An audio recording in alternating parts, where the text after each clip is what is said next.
Most people talk about starting a business like it's freedom. In reality, it usually starts with uncertainty, pressure, less money, and a lot of decisions that you're not ready for. So the real question is not whether you can start a business, it's whether you should start a business, when you should, and what it's actually going to cost you when you do. Welcome to the From Zero podcast. I'm Austin, and my co host is John. We're building a company from scratch in a tough industry. We've raised $750,000 so far to do it, and we've learned a lot of lessons along the way. This podcast is about entrepreneurship, risk, mistakes, growth, and what it really takes to build something from nothing. So let's start with our primary topic. When should you actually start a business? And what does going all in really cost? And I think we break this down into a couple questions. And that first question, I think, is should you start while working full time, or do you wait until you can go all in to start a business? When do you do it? What do you think? I'm assuming the person that's starting this business doesn't have a lot of money to begin with, right? Because if you already have a lot of money, you're probably going to go online. For the vast majority of people, ourselves included, when we've done a few of our ventures, Facts. we should definitely keep working full time as long as you possibly can until you dive in to doing it. No, I agree with you, but I think that brings up questions in itself, right? So I feel like most people, right? Maybe not everybody, but I feel like most people, they want to start a business in the industry that they work in, right? That's where most of their subject matter expertise lies, right? They are experts in that field. They have 10 years of experience, whatever it may be, right? And they want to start a business, but that business is related to what they already do at work. Right. And it starts blurring some lines, right? Am I going to get in trouble? Can I legally do this? I mean, there's a bunch of TV shows that we tend to love that kind of cover that. But yeah, where's that line of am I going to get in trouble if I start a business around the same area that I'm working in? Luckily, we know somebody.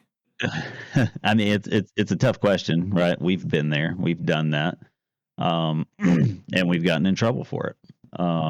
But I think anybody looking to start a business and they're looking to start within the same industry that they're working in full time, I think the first thing that they have to do is they have to go back to their employment paperwork, right? And they need to review every single document that they've signed and see if there's something in there that prevents them from doing that, right? And a lot of times that could be a non-disclosure agreement. It could be a non-compete. Sometimes non-competes are hidden in non-disclosure agreements or other types of documentation, right? You really have to read through all of that and and see if there's anything in the paperwork that prevents you from doing it. Because the sad part of where we live in today, right, the world we live in today, is that a lot of companies, they don't want you to have a side hustle. They don't want you to start a business. They don't want you to do anything. They want you to stay right where you're at and work and do the exact thing that they're paying you to do, and they don't want to pay you any more to do it. Slave away to the corporate overlords, little man. Away, exactly. Slave away to the corporate overlords. They don't want you to do those things, and a lot of times they'll put it in the paperwork to prevent you from doing it.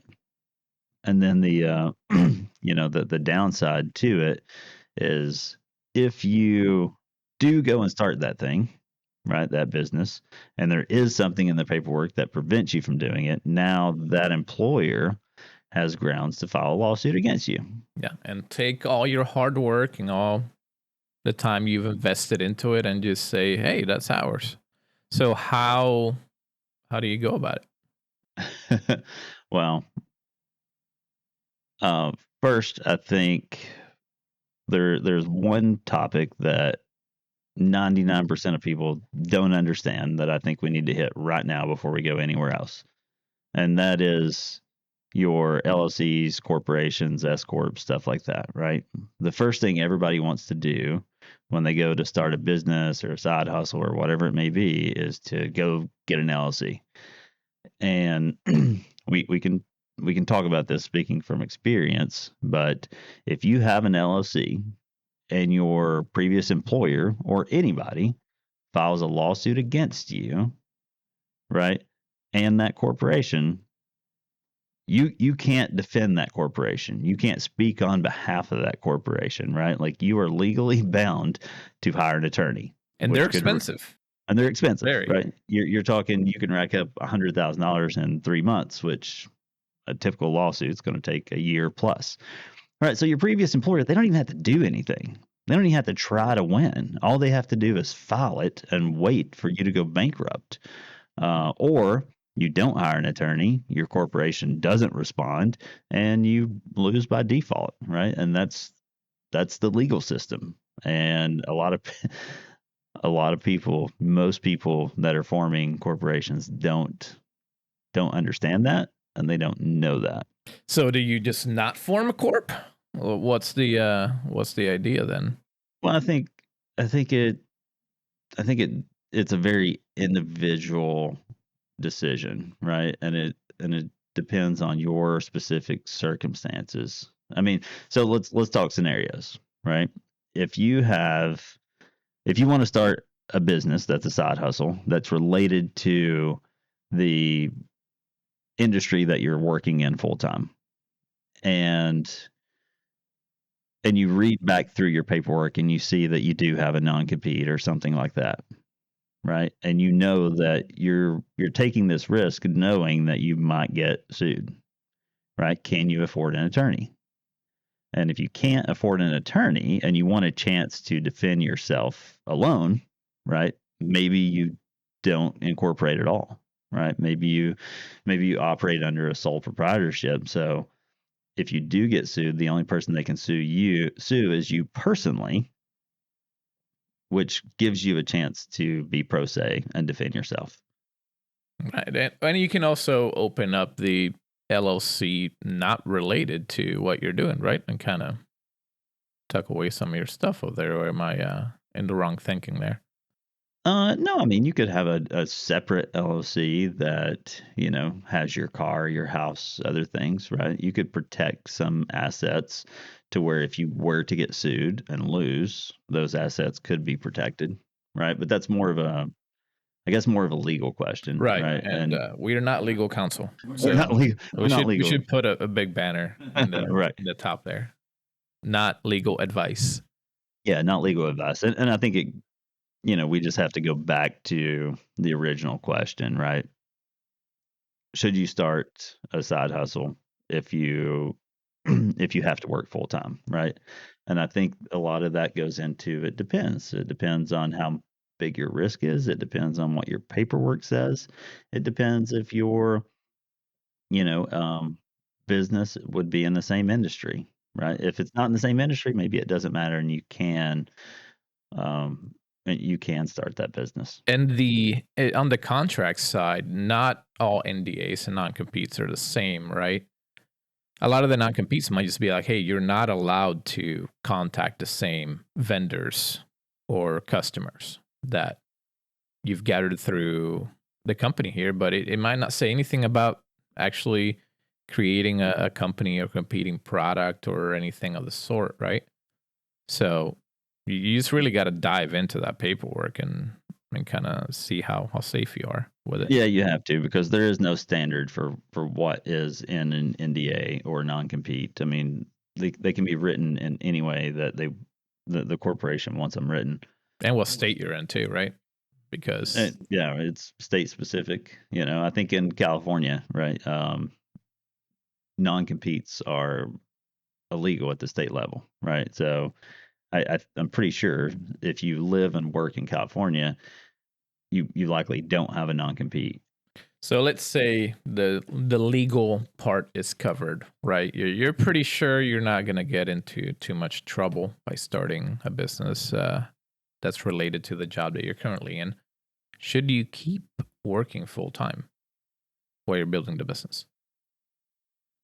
I mean, my personal opinion, I I don't think most of us have a choice, right? I mean, maybe if you are, a 18 to 22, 24-year-old college student, or you are still living at home with your parents and you really don't have any life overhead, right? Then at that point I would say, look, don't work at all, right?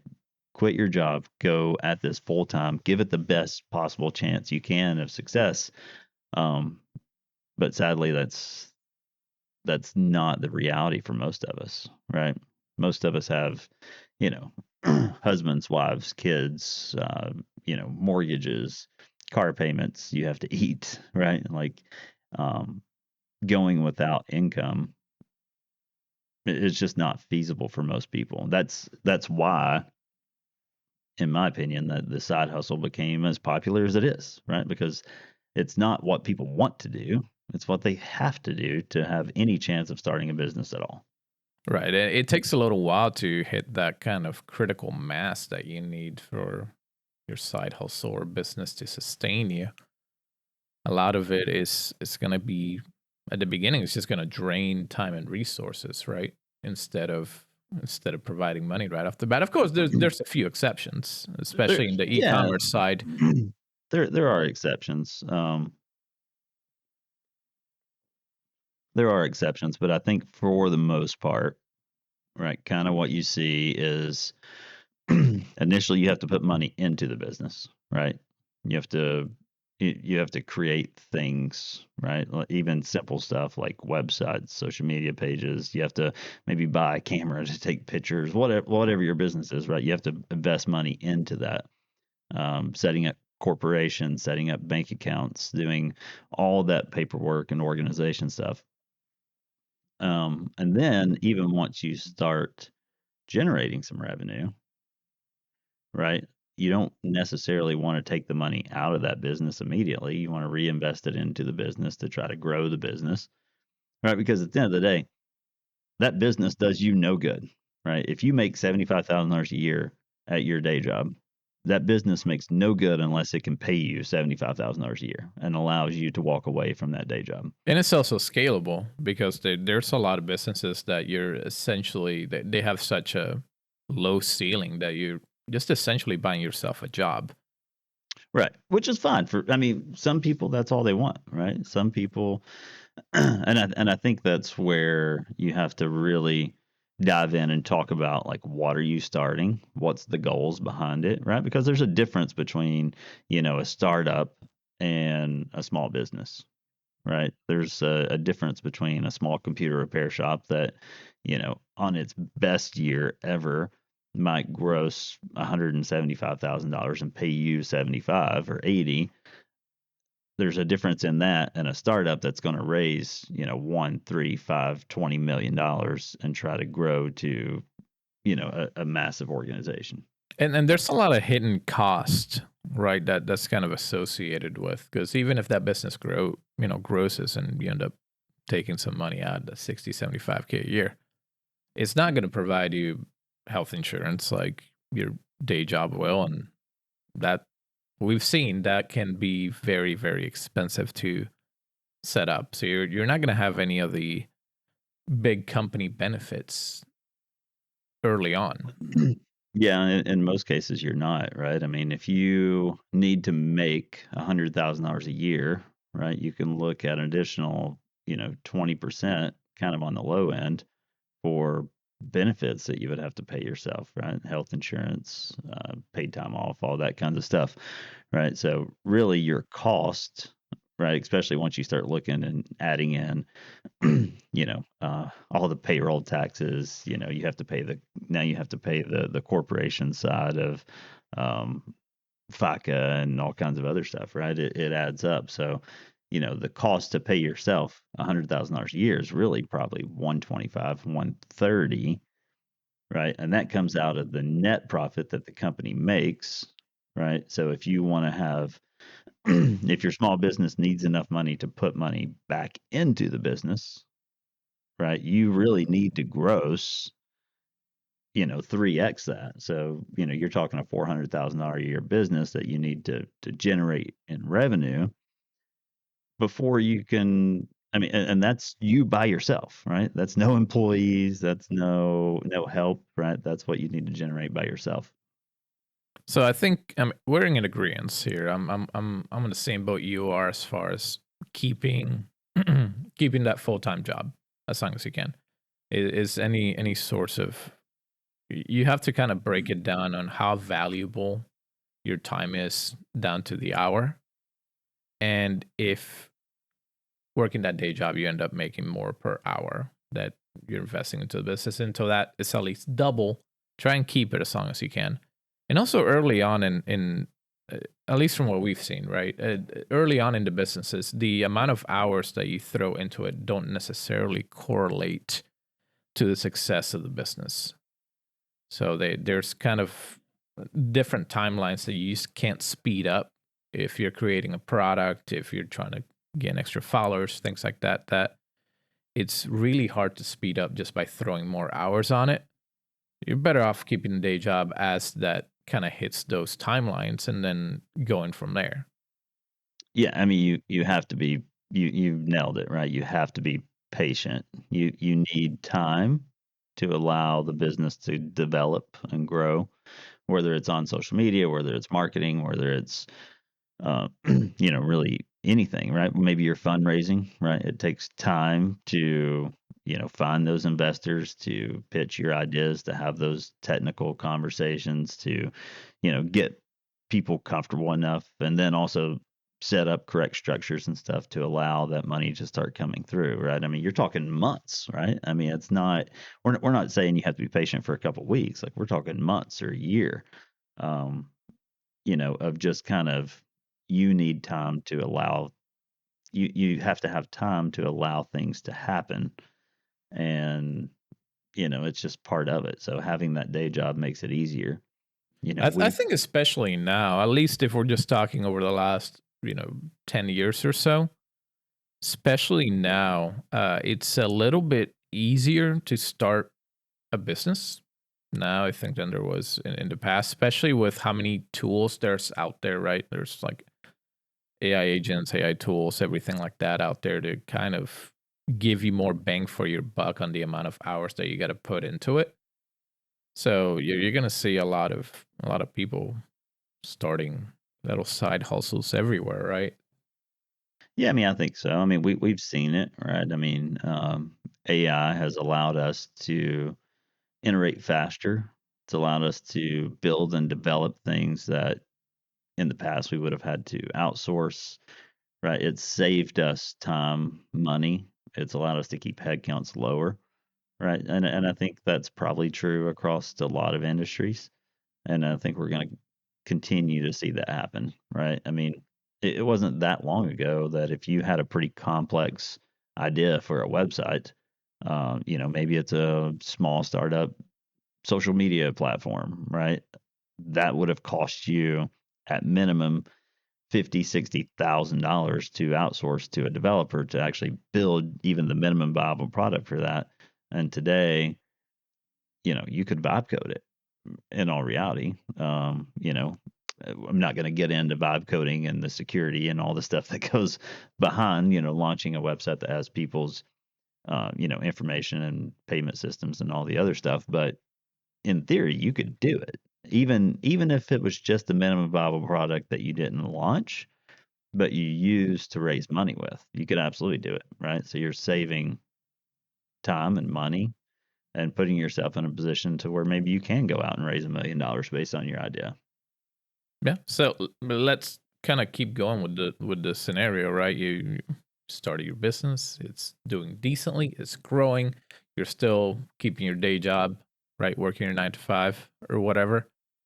At what point do you quit your day job and jump into the business? Because we've done that now a few times, and the timing has varied each time.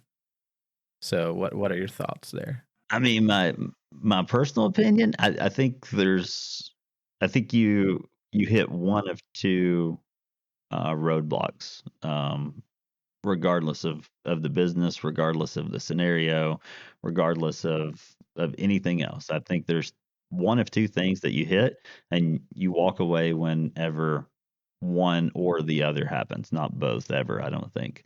So one is when that business is consistently generating enough revenue that it, you know, meets your full cost of living, right? I think when you can pay yourself and that business is generating enough cash flow that you can consistently pay yourself, I think you walk away. I think that's the obvious one.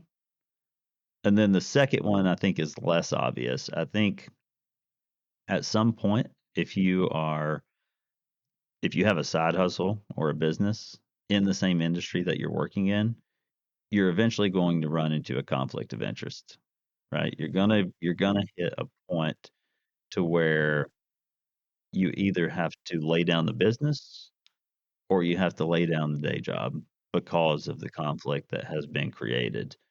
And I think that's probably more common than we think, but I think that's the big one. Ideally, you want to hold off that conflict until you can get the first scenario into place. But it may not always be possible, right? And that happened to us the first time around. We weren't necessarily ready to walk away from the day jobs, and we hadn't raised money to allow us to pay ourselves. And we weren't generating the kind of revenue that we needed to walk away from that. But the conflict became so large that we had no choice. We had to either quit the business or leave our day jobs. We definitely chose a path there, and some things came of that.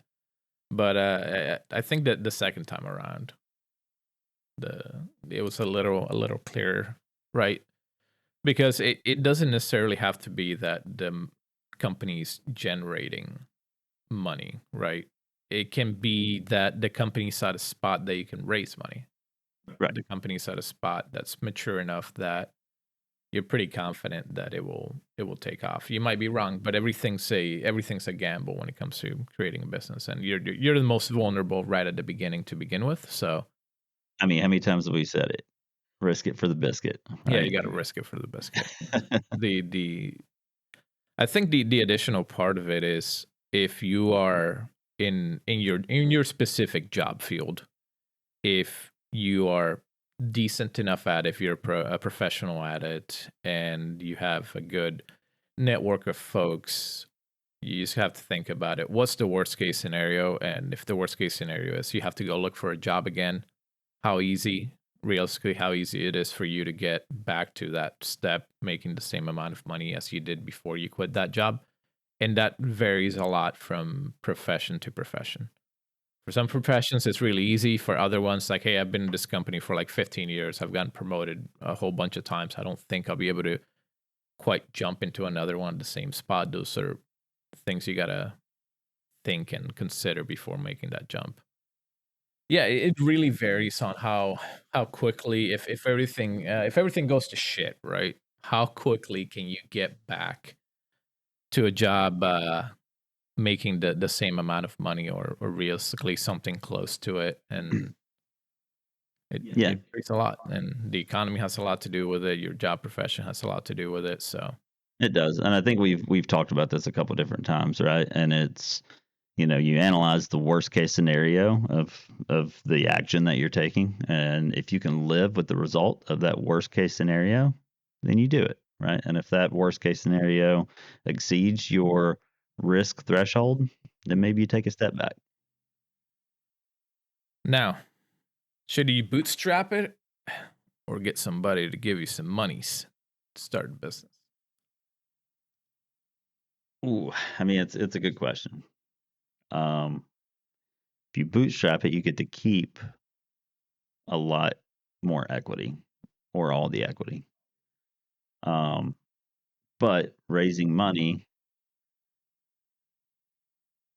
it reduces your risk It allows you to build faster. It allows you to build bigger. It allows you to scale. It puts you in a position to where maybe you can compete in places that you couldn't before. Me personally, I'm a fan of raising money, right? I think in today's world, today's markets, it's extremely difficult to bootstrap, um, unless you have, I would say, $500,000 or more of your own money that you can put into something. Yeah. It varies on the business too, right? Because if it's a business that's going to be generating something, reselling e-commerce, things like that, that you Yeah, kind of start getting a little bit of money coming in, even if it's kind of trickling at the start, and the upfront investment is more of a time sink than a money sink, then I think bootstrapping makes sense in that point.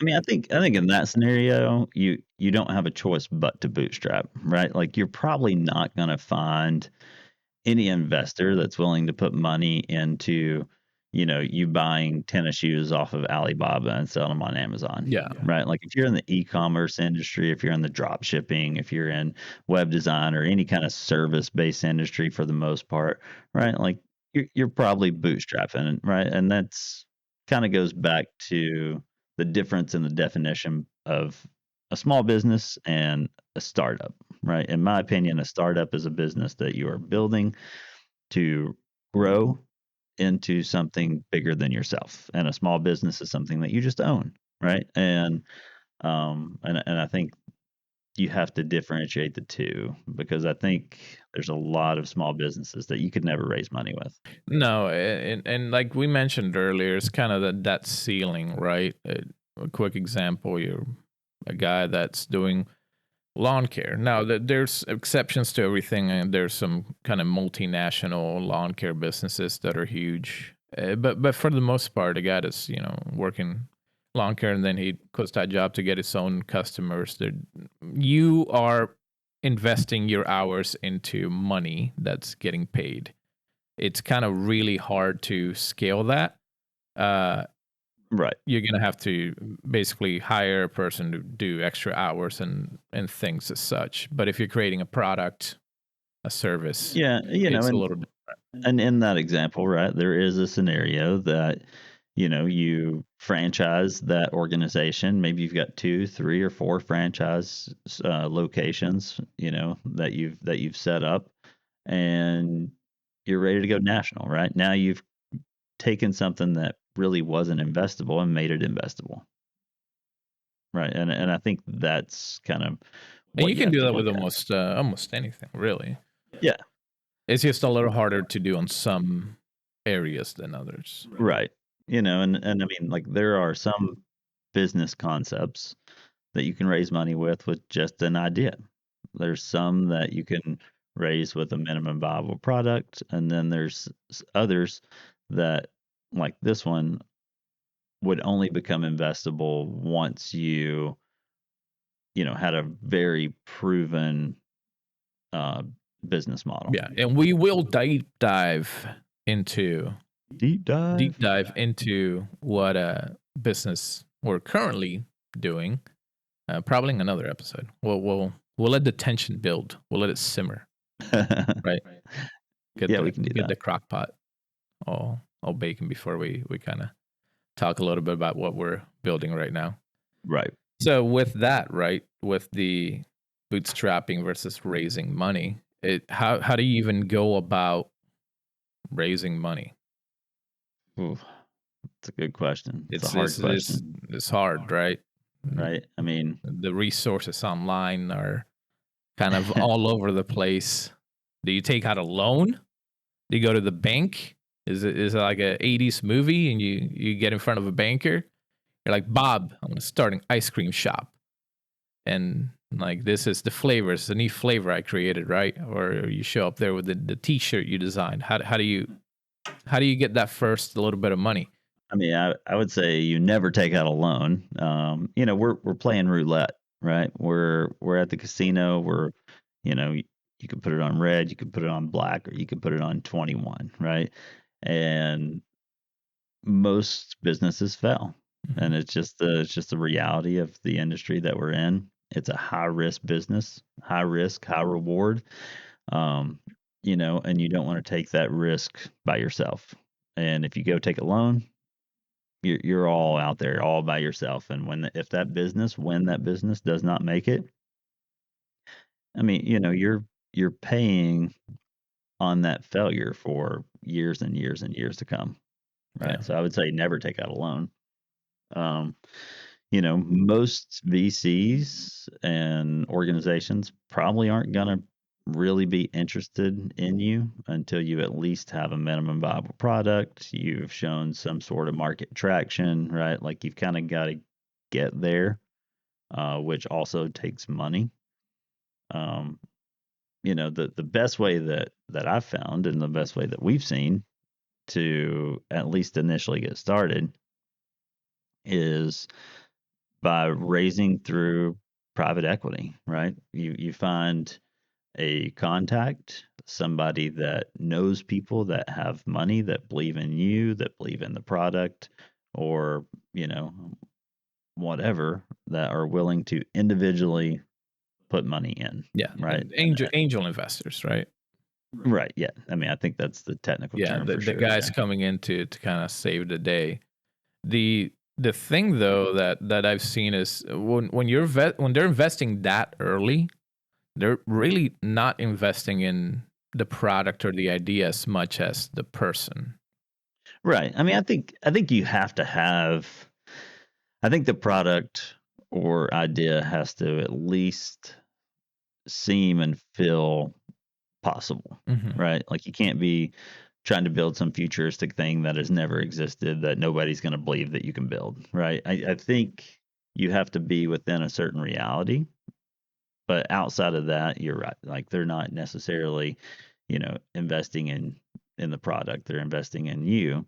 And at times they're not even investing in you as the founder, right? They're investing, right? And this is where finding a contact that knows people is invaluable, right? Because, our first round of investment, they weren't necessarily the people who invested weren't necessarily even investing in us or our product, right? They were investing because the guy that was pitching had done them well before Yeah, and they believed in him, right? So it had nothing to do with us, for at least to some extent, right? So finding that person, and that person is hard to find, right? it's And very that's where it's one of the hardest parts, right? It's kind of finding that because the guy's got to believe in you. He's got to be your champion, right? Your knight in shining armor, telling everybody like, no, these guys are the best of the best, and kind of putting his own reputation on the line. yep, Because if it all goes downhill, they're not really gonna come after you necessarily. They're gonna come after the guy that pitched you. right. Yeah. And and we found our person, right, by posting on social media. And it happened to be a friend of a friend of a friend, right? And it just kind of we were put in contact because we were open about the fact that we were looking to raise money. Somebody saw the idea, they liked the idea, so they reached out to their friend who had contacts. They put their heads together.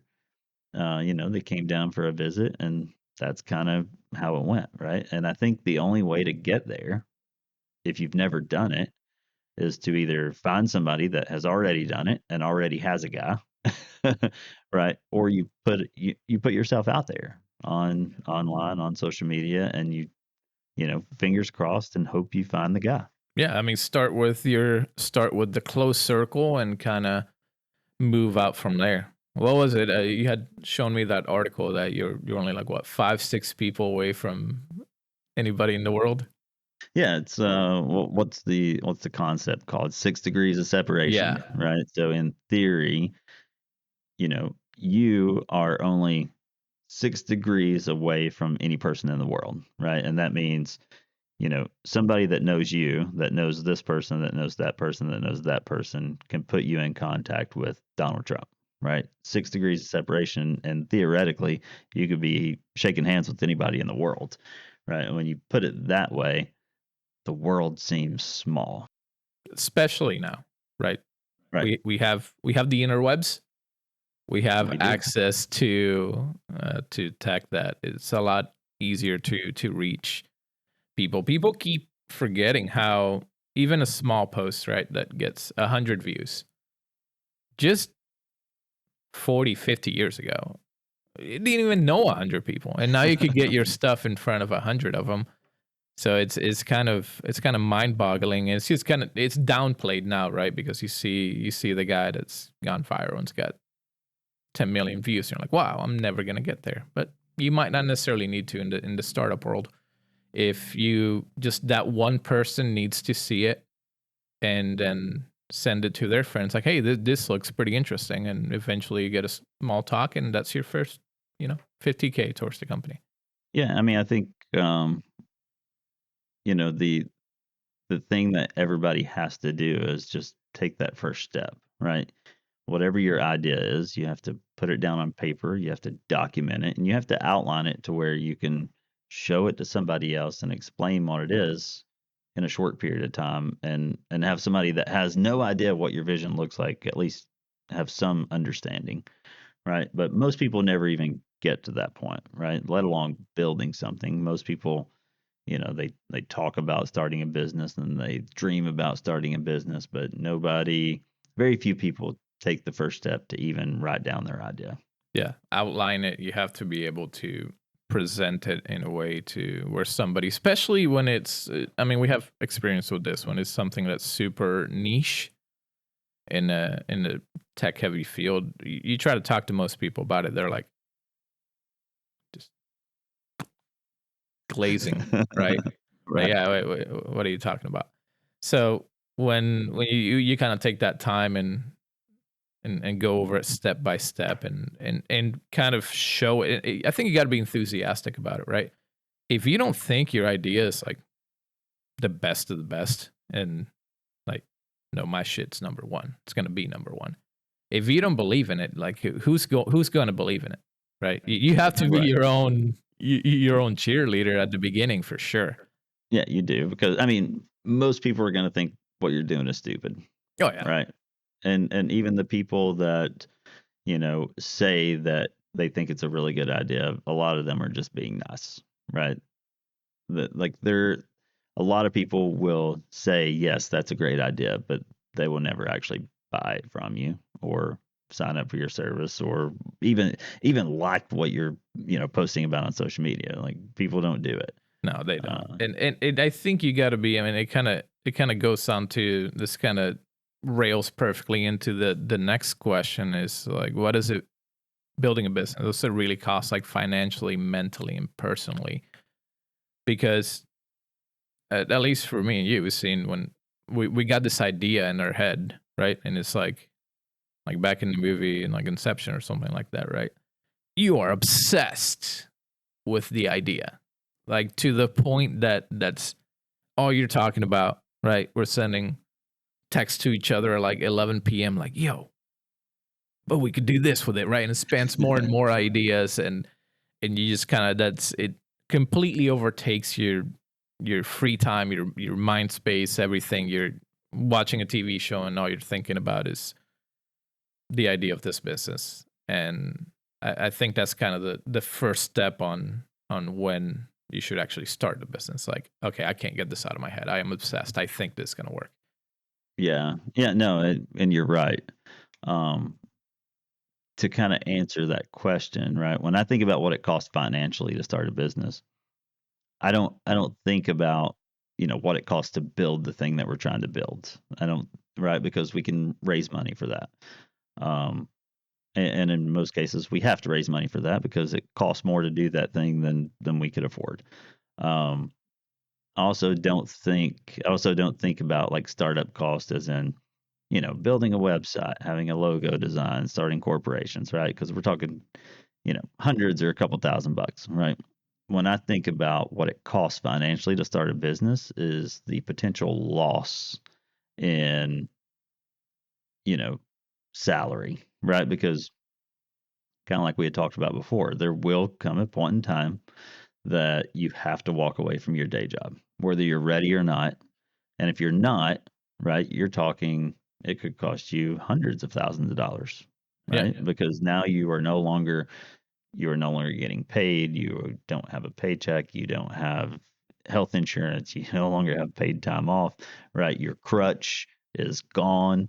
And if everything goes to shit, it could take you, 6, 8, 12 months to find another job, right? Yeah. So, It's time, and I mean we've seen it. We've both succeeded in some stuff and failed in some stuff, but right, when you failed, it's like you have to start over, and then you got to start over to the point that's like, okay, well, I guess I am.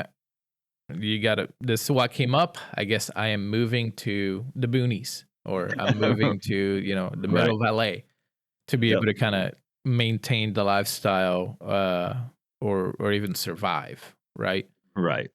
And so that's what I think about when I think, what does it cost financially to start a business? It could cost you your house, your car, your your investment portfolio, your 401ks. It could cost you everything. And if you aren't willing to risk everything, then maybe this isn't for you. I mean, starting a business, it's hard. Yeah, it is very hard. What about the mentally and personally part of it? Because Yeah, I mean, I think that's different for everybody, right? I mean, for us, for some of the things that we went through, I mean, we had a year to where every day was extremely stressful, right? Because there was so much unknown. We didn't know if we were going to, ever be able to start another business. We didn't know if we were going to be able to keep our homes or our cars, because all the decisions at that point were out of our hands, right? And it was a very stressful time for, a year straight, right? So very for stressful. us, yeah, so for us, mentally and personally, I mean, it destroyed our lives for over a year. Yeah. And, but that doesn't happen to everybody. No, no, it doesn't. But you kind of have to be ready, right? We thought we already had a decent, at least from our side, right? Had a decent amount of savings. Like, okay, cool, can hold out until this business makes it for probably close to a year, a little bit less maybe, and then all of a sudden that year mark's coming up quick, and then stuff that you don't think you didn't account for, because you can never account for everything, and bad news seems to come in like sets. So it's Hmm. like, well, not only is the business not going very well, all of a sudden it's the middle of July and the air conditioner broke, and it's $15,000 to get it replaced. So it's like, well, what do we do here? Well, I guess you know buy a box fan or something, because Right. that's all you can do if you're trying to stretch out what you have to make the business succeed. So I think that kind of falls into both the financial and mental part of it, because It, I mean it, that's stressful, man. yeah, no, it's extremely stressful. And, I think the big takeaway here is, right, what it can cost you financially, mentally, personally is unlimited, right? This business that you're trying to build to give you a better future could cost you everything. Yeah, there's no floor and there's no ceiling. You're taking a jump into the abyss, and you're trying to see if gravity is reversed or not after that jump. Hopefully it goes up, but it Yeah. can it can And pull you down really, really quickly. yep. And if you're not willing to take that risk, maybe this isn't for you, Yeah, don't yeah, right? don't do it if you can't kind of expect the worst. 'Cause Right. Or and there's all kinds of different scenarios, but especially if you're going into a highly competitive fields, right? Other companies are not friendly. They are not your friends. They do not want you to succeed. And, you have to be prepared to continuously defend yourself at all costs. And in that defense comes the risk of everything that you've ever owned. And if you're not willing to put that on the line, maybe you should open a bakery. Yeah. Well, I mean, it's I don't know. We need to do some research into how cutthroat the The bakery bakery industry is, business is. So, I mean, maybe. we'll do a little. I know it's the first episode, but we'll do a little submission thing of comments of our first 3 bakery owner viewers, and figure out exactly how cutthroat the bakery business is. Yeah, I mean, we laugh, right? But you can go online and you can look it up, right? There have been hairstylists, right, that work in a salon where they pay for a chair or whatever it is, right? And they sign paperwork when they go and do that. And they work there for a year and then they open their own hairstyling place within a 10-mile radius. And hairstylists end up getting sued because they took their customers with them because they're pulling from the same markets and they signed documentation that says they wouldn't do that. And you would look at it and think logically that okay, well, somebody who owns a hair salon, they're not going to spend the money to sue somebody, right? Like, why would you do that? Because it's expensive, but they do it anyway. And then there's other, you can look this up as well. Jimmy John's, right? They have sued ex-employees for going and working at competing sandwich shops because they consider the way they build sandwiches and what gives them their speed trade secrets, right? Those are real things. So, we joke about the bakery, but when we talk about, the legalities of all this stuff and and companies and organizations coming after you, we're not just talking about highly competitive big dollar fields, right? We're talking about sandwich shops and hair salons. I can't even grasp how being in that scenario, like, no, yep, you're getting sued. Why? Well, it turns out I put it's proprietary the way the lettuce goes before the ham. That's a Jimmy John's trade secret. That's a rough one. But I can see it. I can see it though. And I guess there's you could argue both points, right? It's, well, I trained this person, yada yada yada. But no, that's yeah, that's a mind fuck. You can bleep that, but that's Right. jeez.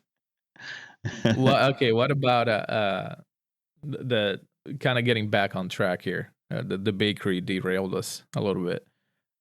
So the cost financially, mentally. What about personally? Right. I think it's kind of all tied together. And I think the one of the biggest ones that people don't account for, and mentioned it a little bit, is just how much time everything eats up. Right. Like your free mental capacity beforehand, if you liked, playing video games or playing racquetball or going for a walk, and it's just so hard to disconnect from the business part of it, especially once it's kind of gaining a little bit of traction, good or bad. It just overwhelms you. You stop. I know I've been guilty of it. Don't end up spending as much time with the family as you would beforehand. You end up staying a lot later than you would on your 9 to 5 because you're kind of, it doesn't feel like work anymore because it's your baby now, right? The success is under you. And so the amount of time it eats up, it's kind of crazy. The only way that at least I found recently that to kind of be able to balance it out has just been, all right, I'm taking like an hour and a half every day and just like going to the gym, putting on really loud music, pushing heavy stuff away from the body, and just to be able to completely disconnect from that, to because sometimes you need to, in order for like new ideas and everything to kind of flow in. So otherwise you're just kind of stuck in a rut of thinking the same things over and over and over again, right? Right. And kind of building on that, right? Even right now, right? We're kind of at a place that like this is what we do full time, right? And we will work on this all day. We'll show up at 8 o'clock and we'll leave at 5, right? And a lot of times we won't take a lunch and we'll work all day on this. And then when we go home, right, we're still sending messages back and forth. We're still going over stuff. We're still responding to, vendors and answering emails, right? Like we're doing this all day and then we're doing it all night in between family time and, dinner all the way up until we go to sleep, right? And then we start again at 6 a.m. before we even come in. right? And that's how we are now, right? Now, when you have a full-time job on top of it, right? If you want your business to be successful, you know, this is another one of those places that um, those conflicts of interest can be created because to really be successful, you're probably responding to some of those messages and doing some of those things, while you're on your break at lunch or, maybe while you're supposed to be doing something else at work, right? And you want to stay away from that as much as possible, but you put your business at risk when you step away from it for 8 hours a day. Is it worth it though? My answer is maybe. It's worth it. It's not worth it for everybody, right? I mean, like me personally,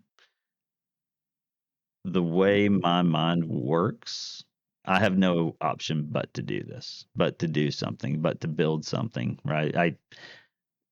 I can't fathom the thought of being okay with just going to work every day and making other people rich. And and that's a flaw. That I look at that as a flaw. That's a flaw of mine because I will never be happy because of that, right? If this business fails, then I know that I have to do another one. And my family knows that I have to do another one, right? And that's it's just the way my mind works. And I think there are a lot of people out there like that. And then I think there are people that are the complete opposite. I think there are people that would rather be able to go to work, show up for 8 hours, make their salary, and then go home and spend time with their family and not have to worry about anything else, right? And there's nothing wrong with that either. So I think my answer to that is for some people, yes, it's worth it. For me, it is. It gives me lots of fulfillment. For other people, I think maybe they shouldn't do it. Yeah. What do you think? I think that's about going to wrap it up for the first episode. That's going to wrap it up for the From Zero podcast. From Zero podcast. We still need to do an intro, so we'll go back and edit. Yeah, we'll go back and edit.